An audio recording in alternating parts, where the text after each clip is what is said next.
क्या ऐसा हो सकता है कि एक ही राज्य व्यापार सुधारों में नंबर 1 हो, पर दुनिया के सबसे प्रदूषित शहरों की लिस्ट में भी टॉप पर बैठा हो? हम 2029 तक $1 ट्रिलियन इकोनॉमी बनने का सपना देख रहे हैं, पर इसकी कीमत क्या होगी? आज का हमारा डीप डाइव सेशन बहुत ही स्पेशल है, क्योंकि आज हम जीके मानिया की प्रेजेंटेशन से नेशनल और UP current affairs, mega projects और रैंकिंग्स का पूरा रिवीजन करेंगे। जी सर, मैं बिल्कुल तैयार हूँ। ये जो मेगा प्रोजेक्ट्स और रैंकिंग्स का डेटा है ना, ये मुझे बहुत कंफ्यूजिंग लगता है। आगामी एग्जाम्स के लिए ज़रूरी तो है, पर इसे याद रखना मुश्किल होता है। हाँ, मैं समझ सकता हूँ। इसीलिए हम एक एक करके हर स्लाइड को लॉजिक के साथ डीकोड करेंगे, और नियम वही रहेगा, जहां भी कोई डाउट हो तुरंत पूछना। चलो सबसे पहली स्लाइड देखते हैं। ठीक है सर, मैं नोट्स बना रही हूँ। देखो, इस स्लाइड पर भारत का नक्शा और एक 3D फैक्ट्री आइकन दिख रहा है, जो बड़े नेशनल प्रोजेक्ट्स को दर्शाता है। इसमें सानंद में माइक्रॉन की सेमीकंडक्टर फैसिलिटी, विजनजम में अदानी और बीपीसीएल का पहला एलएनजी बंकरिंग हब, मिशन मौसम के तहत नई दिल्ली में 3D printed automatic weather station, और भंडारा की बेला पंचायत का जिक्र है, जो पहली नेट जीरो पंचायत बनी है। अच्छा सर, एक डाउट है। एक पूरी पंचायत नेट ज़ीरो कैसे बन सकती है? मतलब वहाँ कोई एमिशन ही नहीं होता? देखो, एमिशन तो होता है, पर नेट जीरो का मतलब उस एमिशन को बैलेंस करना है। जितना कार्बन वहां रिलीज होता है, उतना ही वहां लगाए गए पेड़ और सोलर पैनल सोख लेते हैं। इस तरह हिसाब जीरो हो जाता है। ओह, अब समझ आई बात। सर, इस रेड एग्जाम अलर्ट बॉक्स में ये एलएनजी बंकरिंग हब और सूरत के स्लम फ्री शहर वाले पॉइंट को इतना हाईलाइट क्यों किया गया है? क्योंकि जहां भी भारत का पहला शब्द लग जाता है, वो एग्जाम के लिए सुपर इंपॉर्टेंट हो जाता है। सूरत का स्लम फ्री होना अर्बन प्लानिंग का बहुत बड़ा माइलस्टोन है। चलो अब अगली स्लाइड देखते हैं। जी सर। इस स्लाइड पर फाइटर जेट और सैटेलाइट का चित्र है, जो रक्षा और अंतरिक्ष तकनीक को दिखा रहा है। यहाँ जैसलमेर में वायुसेना का वायु शक्ति 2026, विजाक तट से K4 बैलिस्टिक मिसाइल का परीक्षण, लद्दाख में गगनयान के लिए मिशन मित्र और INS तारागिरी के कमीशन होने की जानकारी है। सर, गगनयान में इस मिशन मित्रा का आखिर क्या काम है? जब अंतरिक्ष यात्री वापस धरती पर आएंगे, तो उनकी कैप्सूल को सुरक्षित ढूंढना और उन्हें निकालना एक चैलेंज होता है। मिशन मित्रा उसी रिकवरी प्रोसेस का एक ट्रायल है, ताकि उनकी जान को कोई खतरा ना हो। सही है। सर, रेड बॉक्स में K4 मिसाइल की 3500 किलोमीटर रेंज और हैनोई वाले विनबैक्स एक्सरसाइज का अलर्ट है। ये एग्जाम में कैसे आएगा? K4 एक सबमरीन लॉन्च्ड मिसाइल है। इसकी रेंज डायरेक्ट पूछी जाती है, क्योंकि ये हमारी समुद्री ताकत बढ़ाता है। इसे डिफेंस जीके के लिए रट लो। अब अगली स्लाइड पर चलते हैं। जी बिल्कुल। इस तीसरी स्लाइड पर एक बाघ और हरी पत्तियों का विजुअल है, जो पर्यावरण को दर्शाता है। इसमें कोनो नेशनल पार्क में बोत्सवाना से लाए गए 8 चीते, सिता नदी टाइगर रिजर्व में हॉर्नबिल रेस्टोरेंट, कुंभलगढ़ का इको सेंसिटिव जोन यानी ESZ बनना, और कांगड़ा में दूसरा सबसे बड़ा टुलिप गार्डन शामिल है। सर, एक चीज बताइए, किसी सैंक्चुरी को ESZ घोषित करने का प्रैक्टिकल फायदा क्या होता है? इसका सबसे बड़ा फायदा यह है कि वहां इंसानी दखलंदाजी रुक जाती है। एक बफर जोन बन जाता है, जहां कोई फैक्ट्री या कंस्ट्रक्शन नहीं हो सकता। इससे जानवरों का घर सुरक्षित रहता है। जी सर, यहाँ एग्जाम अलर्ट बॉक्स में 2025 में सबसे ज्यादा बाघों की मौत जो MP में हुई और मेधा पटकर को चैंपियंस ऑफ द अर्थ मिलने की बात है, ये क्यों जरूरी है? क्योंकि MP हमारा टाइगर स्टेट है, और वहां ऐसी मौत होना इकोलॉजी पर बड़ा सवाल उठाता है। ये एनवायरनमेंट सेक्शन का पक्का सवाल है। चलो अब अगली स्लाइड देखते हैं। ठीक है सर। यहाँ ट्रॉफी और मेडल का 3D विजुअल है, जो खेल जगत को दिखाता है। गुलमर्ग में खेलो इंडिया विंटर गेम्स हुए, जहां आर्मी टॉप पर रही। खेलो इंडिया ट्राइबल गेम्स में कर्नाटक आगे रहा। Junior men's hockey world cup Germany ने जीता, और 2028 का इंडोर एथलेटिक्स भुवनेश्वर में होगा। सर, ये ट्राइबल गेम्स नॉर्मल खेलो इंडिया गेम्स से कैसे अलग होते हैं? देखो, ये स्पेसिफिकली जनजातीय समुदायों के बच्चों के लिए होते हैं, जो टैलेंट दूर दराज के जंगलों या गांव में छिपा है, और जिन्हें अच्छी फैसिलिटीज नहीं मिलती, उन्हें आगे लाने का ये एक मंच है। अच्छा, ये एक बहुत बढ़िया इनिशिएटिव है। सर, एग्जाम अलर्ट में फेमिना मिस इंडिया 2026 की साध्वी सतीश साइल और 5th खेलो इंडिया यूनिवर्सिटी गेम्स राजस्थान का जिक्र है। इन्हें पढ़ना जरूरी है। सुरक्षा कवच और हाथों का विजुअल है, जो महिला सशक्तिकरण को दिखाता है। इसमें 1,000 रुपये महीने वाली स्त्री सुरक्षा योजना, women wellness on wheels, 5 lakh का इंद्रमा बीमा और रानी दुर्गावती योजना जिसमें 18 साल की होने पर बच्चियों को 1.5 लाख की सहायता मिलेगी। एक मिनट सर, एक साथ 1.5 लाख रुपए की सहायता देने का क्या इम्पैक्ट पड़ेगा? इसका सीधा इम्पैक्ट उनकी आगे की पढ़ाई या बिजनेस पर पड़ेगा। ये अमाउंट उनके लिए सीड मनी का काम करेगा, जिससे वो आत्मनिर्भर बन सकेंगी और उनकी शादी का प्रेशर भी कम होगा। ओह, यानी उन्हें ऑप्शंस मिलेंगे। सर, अलर्ट बॉक्स में कृषि सखी और महाराष्ट्र के मेरा गांव स्वस्थ ऐप की जानकारी है। ये किस सेक्शन में आएगा? ये हेल्थ केयर और रूरल डेवलपमेंट स्कीम्स में पूछे जाएंगे। इसे एकदम ध्यान से नोट कर लो। अब अगली स्लाइड पर ध्यान देते हैं। जी बिल्कुल। यहाँ चमकता हुआ माइक्रोचिप और AI ब्रेन दिख रहा है। IIT पटना में परम रुद्रा सुपर कंप्यूटर लगाया गया, नोएडा में भारत का पहला AI क्लिनिक खुला, अगरतला में स्टेट इनोवेशन मिशन शुरू हुआ और स्टारलिंक का दूर दराज इलाकों के लिए समझौता हुआ। सर, मेरा एक प्रैक्टिकल डाउट है। एक सरकारी अस्पताल में जहां वैसे ही भीड़ होती है, वहां ये AI क्लिनिक काम कैसे करेगा? वही तो मैजिक है। AI डॉक्टर्स को रिप्लेस नहीं कर रहा, बल्कि भीड़ को मैनेज कर रहा है। AI तुरंत बीमारी स्कैन करके बता देगा कि किस मरीज को पहले इमरजेंसी में भेजना है और किसे नॉर्मल OPD में। इससे वेटिंग टाइम आधा हो जाएगा। अरे वाह, ये तो बहुत काम की चीज है।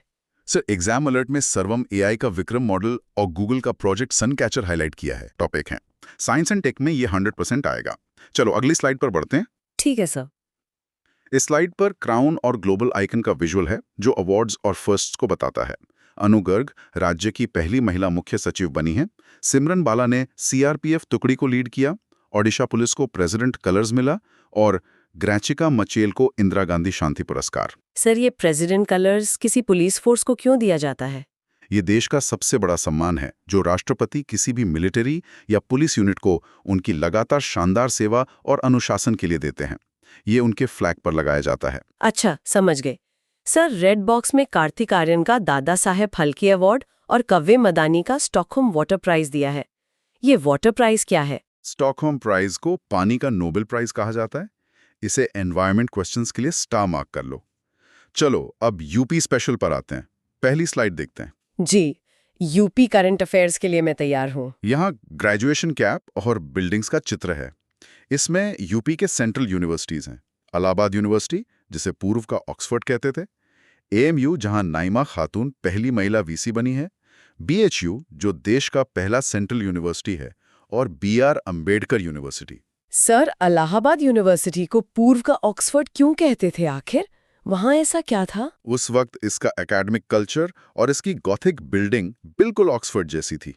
वहाँ के डिबेट्स और लेक्चर्स पूरे एशिया में फेमस थे, इसीलिए अंग्रेजों ने इसे ये नाम दिया था। Oh, historical connection. Sir, exam alert में लिखा है यूपी में कुल 6 सेंट्रल यूनिवर्सिटीज हैं और इलाहाबाद को ये दर्जा 2005 में मिला। ये फैक्ट्स तो रटने पड़ेंगे, है ना? हाँ बिल्कुल, इन फैक्ट्स में कोई लॉजिक नहीं है, बस डायरेक्ट एग्जाम में छाप कर आते हैं। रट्टा मार लो उसका। अब यूपी के लॉ और एग्रीकल्चर यूनिवर्सिटीज की अगली स्लाइड देखते हैं। ठीक है सर। इस स्लाइड पर न्याय का तराजू और गेहूं की बालियां हैं। यहाँ राम मनोहर लोहिया लॉ यूनिवर्सिटी और नया बन रहा राजेंद्र प्रसाद लॉ यूनिवर्सिटी है। एग्रीकल्चर में CSA कानपुर और SBVP मीरठ हैं। सर, क्या यूपी में और भी कोई लॉ यूनिवर्सिटी बन रही है? वही तो मैंने बताया। प्रयागराज में राजेंद्र प्रसाद लॉ यूनिवर्सिटी अभी अंडर कंस्ट्रक्शन है, जिससे लीगल पढ़ाई और आसान हो जाएगी। अच्छा जी। सर, बॉक्स में आचार्य नरेंद्र देव और महात्मा बुद्ध एग्रीकल्चर यूनिवर्सिटी की लोकेशंस पर एग्जाम अलर्ट है। इन्हें मैच करना होगा एग्जाम में। एग्जैक्टली। अयोध्या और कुशीनगर की ये लोकेशंस डायरेक्ट मैचिंग क्वेश्चंस में आती हैं। चलो अगली स्लाइड देखते हैं। जी सर। ये स्लाइड में स्टेथोस्कोप और मेडिकल प्लस साइन है। यूपी के बड़े मेडिकल कॉलेजेस जैसे मोतीलाल नेहरू प्रयागराज में, महारानी लक्ष्मीबाई झांसी में, BRD गोरखपुर और GSBM कानपुर में है। सर, इन मेडिकल कॉलेजेस के नाम ऐसे ऐतिहासिक महापुरुषों पर क्यों है? मतलब कोई मेडिकल पायोनियर के नाम पर क्यों नहीं? क्योंकि ये नाम एक सांस्कृतिक और मॉरल वैल्यू देते हैं। सरकार चाहती है कि जब यंग डॉक्टर्स यहाँ से पढ़ के निकलें तो उनमें इन स्वतंत्रता सेनानियों जैसा देश प्रेम और सेवा का भाव हो। ये तो बहुत अलग नजरिया है सोचने का। सर, एग्जाम अलर्ट में LLRM मीरठ और SN मेडिकल कॉलेज आगरा का जिक्र है। हाँ, क्योंकि स्टूडेंट्स अक्सर आगरा और मीरठ वाले नाम में कंफ्यूज हो जाते हैं। इसे कंफर्म याद कर लेना। चलो अब इंजीनियरिंग कॉलेजेस की अगली स्लाइड देखते हैं। जी बिल्कुल। यहाँ घूमते हुए गियर्स का विजुअल है। इसमें AKQ, HBTU, जिसे 2016 में यूनिवर्सिटी का दर्जा मिला, MNUT गोरखपुर और KNIT सुल्तानपुर की लिस्ट है। सर ये HBTU तो बहुत पुराना कॉलेज है ना, तो इसे यूनिवर्सिटी का स्टेटस इतनी लेट 2016 में क्यों मिला? देखो, पहले ये सिर्फ एक इंस्टीट्यूट था जो दूसरी यूनिवर्सिटी से एफिलिएटेड था, पर जब इसकी रिसर्च और साइज इतना बड़ा हो गया कि वो अपना करिकुलम खुद डिजाइन कर सके, तो उसे ऑटोनोमस यूनिवर्सिटी का दर्जा दे दिया गया। अच्छा, ऐसी प्रोसेस होती है। सब बॉक्स में टेक्सटाइल इंस्टीट्यूट कानपुर और यूपी में टोटल 2 IIT हैं, IIT कानपुर और BHU। ये फैक्ट्स एग्जाम अलर्ट में क्यों हैं? क्योंकि यूपी में कितने IIT हैं, इसमें बच्चे हमेशा गलत ऑप्शन टिक करते हैं। ये 2 ही हैं। चलो अब रीनेम्ड कॉलेजेस की अगली स्लाइड देखते हैं। जी सर। इस विजुअल में न्यू नेम लिखा हुआ एक रिसाइकल एरो दिख रहा है।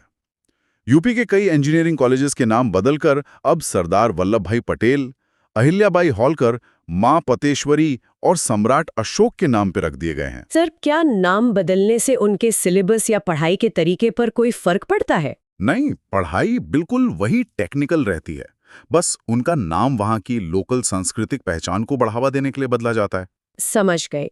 सर अलर्ट बॉक्स में मेट्रो यूनिवर्सिटी और स्वामी सुखदेवानंद यूनिवर्सिटी दिए हैं, इनका अलर्ट कैसा है? ये नए प्राइवेट यूनिवर्सिटीज की लोकेशंस में आते हैं जहां ग्रेटर नोएडा और शाहजहांपुर का मैच आता है। इसे ध्यान रखना। अब अगली स्लाइड देखते हैं। ठीक है सर। यहाँ नेटवर्क नोड और एटम जैसा विजुअल है। इसमें यूपी के डीम्ड और स्पेशल इंस्टीट्यूट्स हैं, जैसे IVRI इज्जतनगर में, तिब्बतन इंस्टीट्यूट सारनाथ में और यूपी की एकमात्र ओपन यूनिवर्सिटी राजर्षि टंडन। सर ये ओपन यूनिवर्सिटी रेगुलर वाली से कितनी अलग होती हैं? मतलब क्लासेस कैसे होती हैं यहाँ? इसमें रेगुलर क्लास जाना जरूरी नहीं होता। ये डिस्टेंस लर्निंग पर चलती है, जिससे जॉब करने वाले लोग भी आसानी से अपनी डिग्री पूरी कर सकते हैं। इसका शेड्यूल बहुत फ्लेक्सिबल होता है। ये तो काफी बढ़िया फैसिलिटी है। सर अलर्ट में शकुंतला मिश्रा और गुरु जम्बेश्वर यूनिवर्सिटी दिए हैं। हाँ, डॉक्टर शकुंतला मिश्रा यूनिवर्सिटी दिव्यांगों के लिए एक बहुत स्पेशल इंस्टीट्यूट है, इसीलिए ये परीक्षा में बार-बार आता है। चलो डिस्कवरीज की अगली स्लाइड पर आते हैं। जी सर। यहाँ एक 3D DNA और अवशेष का विजुअल है। बिरहाना में 8000 साल पुराने हड़प्पा अवशेष मिले। रिलायंस मेट्रोपोलिस को लीड प्लैटिनम मिला। कोलंबोला की नई प्रजाति खोजी गई और लखनपुर में कोयले से अमोनिया नाइट्रेट बनाने का प्रोजेक्ट लगा। सर कोयले से अमोनिया नाइट्रेट बनाने की आखिर जरूरत क्या है? ये पोल्यूशन नहीं करेगा? थोड़ा बहुत करेगा, पर अमोनिया नाइट्रेट का सबसे बड़ा यूज फर्टिलाइजर्स में होता है। अगर हम कोयले से इसे यहाँ बना लेंगे तो हमारा हजारों करोड़ का इंपोर्ट बिल बचेगा। ये इकोनॉमी के लिए जरूरी है। अच्छा, import substitute. Sir alert box में हरियाणा का लिंगानुपात और अटल पेंशन योजना की डेट 9 मई 2015 लिखी है। ये स्टैटिक जीके है ना? बिल्कुल। स्कीम्स की एग्जैक्ट डेट पर आजकल डायरेक्ट सवाल बन रहे हैं, इसे रट लो। अब टीटीज की अगली स्लाइड देखते हैं। जी। यहाँ ग्लोब के ऊपर हाथ मिलाने का चित्र है। भारत का पहला EU लीगल गेटवे खुला, पावर समिट हुई, मोरक्को को हमने WAP 8x8 एक्सपोर्ट किया और बहरीन के साथ UPI का समझौता हुआ। सर ये डिफेंस एक्सपोर्ट जो हम मोरक्को को कर रहे हैं, ये सच में बड़ी बात है या नॉर्मल डील है? हम तो इंपोर्ट करते थे, है ना? ये बहुत ही बड़ी बात है।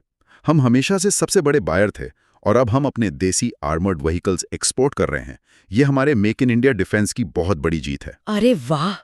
सर यहाँ अलर्ट बॉक्स में इंटरनेट शटडाउन इंडेक्स में भारत फर्स्ट है और सेफेस्ट सिटी चिंगडाओ है। इसे याद करना जरूरी है? हाँ, क्योंकि नेगेटिव इंडेक्स वाले सवाल एग्जामिनर जानबूझ कर देता है। ये बहुत जरूरी है। चलो अब यूपी अवार्ड्स की अगली स्लाइड देखते हैं। जी सर, बताइए। इस स्लाइड में चमचमाती गोल्डन ट्रॉफी बनी है। वायलिन वादक N राजम को पद्म विभूषण मिला, पैरा एथलीट प्रवीण कुमार को पद्मश्री और लेखिका ममता कालिया को जीते जी इलाहाबाद के लिए साहित्य अकादमी अवार्ड मिला। सर साहित्य अकादमी अवार्ड आखिर किस बेस पर मिलता है? एक किताब अच्छी लिखने पर या कुछ और क्राइटेरिया होता है? नहीं, किसी एक किताब पर नहीं मिलता। जब कोई लेखक अपनी भाषा के साहित्य में जिंदगी भर एक बहुत बड़ा योगदान देता है, तब उसे यह अवार्ड मिलता है। अच्छा, अब समझी। सर एग्जाम अलर्ट में N राजम और ममता कालिया की किताब का नाम हाईलाइट किया है। ये आएगा एग्जाम में? 100% आएगा। किताब का नाम बिल्कुल टिप्स पर होना चाहिए। चलो अगली स्लाइड देखते हैं, एनवायरमेंट वाली। जी सर। यहाँ एक हरी पट्टी का विजुअल है। जेवर बना है पहला नेट जीरो एयरपोर्ट, गाजियाबाद में पहला ग्रीन डेटा सेंटर और लखनऊ बना है पहला जीरो फ्रेश वेस्ट डंप शहर। सर, इस जीरो फ्रेश वेस्ट डंप का एग्जैक्टली क्या मतलब है? लखनऊ में नया कचरा आना बंद हो गया क्या? नया कचरा तो रोज आएगा, पर इसका मतलब है कि जितना भी नया वेस्ट डेली आएगा उसे उसी दिन प्रोसेस और रिसाइकिल कर दिया जाएगा। नए कचरे के पहाड़ नहीं बनने दिए जाएंगे। वाह, ये तो बहुत जबरदस्त स्टेप है। सर, अलर्ट बॉक्स में जेवर और लखनऊ वाले इन्हीं पॉइंट्स को मार्क किया है। ये पक्का आएंगे। जी हाँ, एनवायरनमेंट सेक्शन का सबसे सॉलिड क्वेश्चन है ये। चलो अब आते हैं अगली स्लाइड पर, जहां भारत का पहला टैग यूपी को मिला है। ठीक है सर। यहाँ एक बड़ा गोल्डन स्टार बना है। फिरोजाबाद में पहला ग्लास म्यूजियम बन रहा है, मथुरा में पहला गौ संस्कृति संग्रहालय और ग्रेटर नोएडा के GMIS में पहला AI बेस्ड सरकारी क्लिनिक। सर, एक चीज सोचिए, ये ग्लास म्यूजियम फिरोजाबाद में ही क्यों बन रहा है, नोएडा या लखनऊ में क्यों नहीं? क्योंकि फिरोजाबाद सदियों से भारत के कांच और चूड़ी उद्योग का सेंटर रहा है, जिसे सुहाग नगरी कहते हैं। वहां की लोकल आर्ट को शोकेस करने के लिए ये बेस्ट जगह है। सही पॉइंट है। सर, फिरोजाबाद और मथुरा का ये बॉक्स एग्जाम अलर्ट में क्यों है? क्योंकि आर्ट एंड कल्चर और यूपी करंट दोनों के हिसाब से ये मस्ट रीड टॉपिक है। अब अगली स्लाइड टेक और AI की देखते हैं। जी। यहाँ एक रोबोटिक फेस और चिप दिख रही है। IIT कानपुर ने पैरों वाला रोबोट स्कॉर्ब बनाया है। मीरठ की CCS यूनिवर्सिटी पहली AI सक्षम यूनिवर्सिटी बनी और गोरखपुर में साइबर फॉरेंसिक सेंटर खुला। सही, पैरों वाला रोबोट पहिए वाले रोबोट से बेहतर कैसे होता है? पहिए तो तेजी से चलते हैं ना? पहिए तेजी से चलते हैं, पर अगर सीढ़ियां हों या ऊबड़ खाबड़ पहाड़ी रास्ता हो तो पहिए फंस जाते हैं। पैरों वाला रोबोट ऐसे डिजास्टर्स जगहों पर आसानी से जा सकता है जहां इंसान नहीं जा सकते। ओ, डिजास्टर मैनेजमेंट के लिए। सर, एस्कॉर्प और मीरठ यूनिवर्सिटी वाला बॉक्स एग्जाम अलर्ट में है, इसे लॉक कर लें। बिल्कुल, टेक DK में ये क्वेश्चन टॉप पर रहेंगे। अब अगली स्लाइड डिफेंस और इंफ्रा की देखते हैं। जी सर। इस स्लाइड पर मिसाइल और कवच का आइकॉन है। नोएडा में पहली temper glass factory, Gautam Buddh Nagar में पहली सेमीकंडक्टर यूनिट और लखनऊ में ब्रह्मोस मिसाइल की मैन्युफैक्चरिंग यूनिट लगी हैं। सब ब्रह्मोस जैसी हाईटेक फैक्ट्री लगने से आम लोगों को कोई सीधा रोजगार मिलता है क्या, या सिर्फ बड़े साइंटिस्ट काम करते हैं वहाँ? सीधा बहुत रोजगार मिलता है। एक मिसाइल बनाने में हजारों छोटे पुर्जे लगते हैं, जिसकी सप्लाई के लिए आसपास MSME फैक्ट्रीज लगती हैं। लॉजिस्टिक्स, ट्रांसपोर्ट सब आम लोगों को ही मिलता है। अच्छा, पूरा इकोसिस्टम बन जाता है। सर, ब्रह्मोस और सेमीकंडक्टर का अलर्ट यूपी GK के लिए बहुत इंपॉर्टेंट है ना? हाँ, ये स्टेट के सबसे बड़े मेगा प्रोजेक्ट्स हैं, इनको जरूर याद रखना। चलो अब GI टैग्स की अगली स्लाइड देखते हैं। जी सर। यहाँ मिट्टी के घड़े का विजुअल है। मीरठ की गचक और रेवरी को GI टैग मिला है।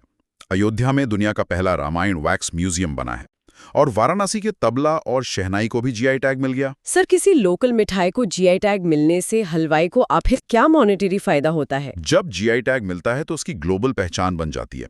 कोई और शहर अपने प्रोडक्ट को उस नाम से नहीं बेच सकता, जिससे उन्हें एक्सपोर्ट में प्रीमियम प्राइस मिलता है। समझ गई, मोनोपोली बन जाती है। सर, अलर्ट में गजक और वैक्स म्यूजियम का जिक्र है, इसे आर्ट एंड कल्चर में रखना है? एकदम सही गेस किया। ये कल्चर सेक्शन के परमानेंट सवाल हैं। अब अगली स्लाइड नदियां और रामसार साइट्स की देखते हैं। ठीक है सर। यहाँ पानी और पक्षियों का विजुअल है। बिजनौर में डॉल्फिन का दूसरा सर्वे शुरू हुआ। एक नया रामसर साइट बना है जिसका नाम पटना पक्षी अभयारण्य है, जो एटा में है।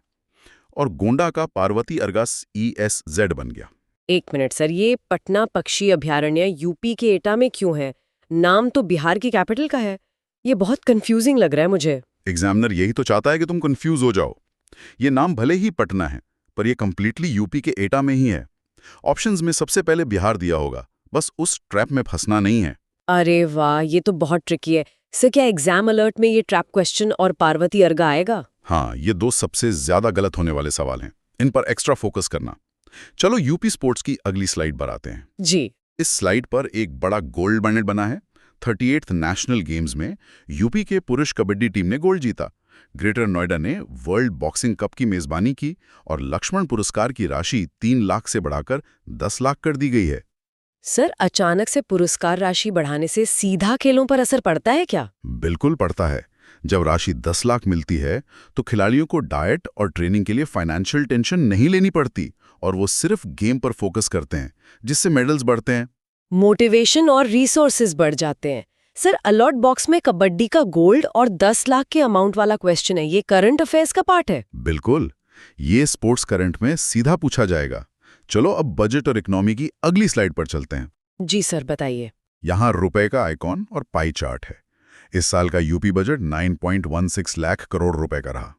टारगेट है 2029 तक $1 ट्रिलियन इकोनॉमी बनने का, और निवेशकों के लिए AI बेस्ड निवेश मित्र 3.0 लॉन्च हुआ है। सर, ये सिंगल विंडो पोर्टल या निवेश मित्र काम कैसे करता है प्रैक्टिकली? देखो, पहले फैक्ट्री लगाने के लिए एनवायरनमेंट, बिजली और पानी के डिपार्टमेंट्स अलग-अलग घूमना पड़ता था। अब इस पोर्टल पर एक सिंगल फॉर्म भरो और AI बैकएंड से सभी डिपार्टमेंट से क्लियरेंस दिला देगा। ये तो रेड टेपिज्म को खत्म करने का बेस्ट तरीका है। सर, अलर्ट में ये 2019 का टारगेट और निवेश मित्र वाला क्वेश्चन आएगा ना? हाँ, ये इकोनॉमी सेक्शन के कोर सवाल हैं, इन्हें भूलना मत। चलो अगली स्लाइड देखते हैं, स्कीम्स वाली। ठीक है सर। यहाँ 2 हाथ मिलाते हुए विजुअल में दिख रहे हैं। प्रोजेक्ट गंगा के तहत 20 लाख ग्रामीण परिवारों को हाई स्पीड इंटरनेट मिलेगा।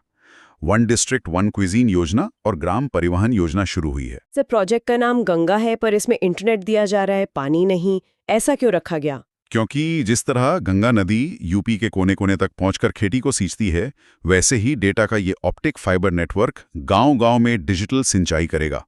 ये एक सिंबॉलिक नाम है। ओह, बहुत डीप एनालॉजी है। सर, एग्जाम अलर्ट में ये प्रोजेक्ट गंगा वाला पॉइंट ही सबसे ज्यादा इंपॉर्टेंट होगा ना? बिल्कुल, क्योंकि यहाँ बच्चे नाम देखकर जल निगम वाला ऑप्शन टिक कर देते हैं। अब अगली स्लाइड ऐप्स और एजुकेशन की देखते हैं। जी, इसमें फोन और किताब का आइकन है। बच्चों के वैक्सीनेशन के लिए राइज ऐप बनी, लखनऊ में पहली ब्रेल लाइब्रेरी खुली और IIT कानपुर ने फ्री कॉम्पिटिटिव एग्जाम प्रिपरेशन के लिए साथी ऐप बनाया। सर, ये ब्रेल लाइब्रेरी कैसे काम करती है? वहाँ ऐसी क्या स्पेशल सुविधा मिलती है? वहाँ उभरे हुए अक्षरों वाली फिजिकल किताबें तो मिलती ही हैं, साथ ही एडवांस स्क्रीन रीडर्स और ऑडियो स्मार्ट बुक्स भी होती हैं।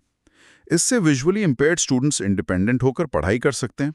बहुत कमाल का इनिशिएटिव है। सर, एग्जाम अलर्ट में साथी ऐप IIT कानपुर का जिक्र है। इसे एजुकेशन या टेक में पढ़ो? ये टेक और गवर्नेंस दोनों का मिक्स सवाल है, इसे पक्का पढ़ना। चलो इंफ्रा की अगली स्लाइड पर। जी सर। यहाँ हाई स्पीड ट्रेन का विजुअल है। मीरठ में पहला नमो भारत कॉरिडोर, संभाल में गंगा एक्सप्रेसवे पर लॉजिस्टिक्स क्लस्टर और गाजियाबाद में पहली सोलर ऑन ट्रैक प्रणाली लगी है। सर, सोलर ऑन ट्रैक क्या होता है? क्या ट्रेन की छत पर सोलर पैनल लगे होते हैं? नहीं, ट्रेन पर नहीं, पटरियों के ठीक ऊपर एक छत जैसा स्ट्रक्चर बनाकर पैनल लगाए जाते हैं। इसका फायदा यह है कि अलग से जमीन नहीं खरीदनी पड़ती और ट्रेन के लिए लोकल सस्ती ग्रीन एनर्जी वहीं प्रोड्यूस हो जाती है। अरे वाह, ये तो स्मार्ट स्पेस यूटिलाइजेशन है। सर, अलर्ट बॉक्स में नमो भारत और सोलर ऑन ट्रैक क्वेश्चंस दिए ना? हाँ, ट्रांसपोर्ट करंट अफेयर्स के लिए ये एब्सोल्यूट गोल्ड है। अब अगली स्लाइड देखता है, इंडेक्स और रैंकिंग्स वाली। जी। यहाँ ऊपर जाता हुआ ग्रोथ चार्ट है। डीरेगुलेशन और अमृत सरोवर दोनों में यूपी नंबर 1 है, पर IQAir की लिस्ट में लोनी शहर दुनिया का सबसे प्रदूषित शहर बन गया है। यही तो अजीब बात है सर। एक तरफ हम ट्रेड में टॉप कर रहे हैं, दूसरी तरफ पोल्यूशन में भी। ऐसा क्यों? देखो, जब बहुत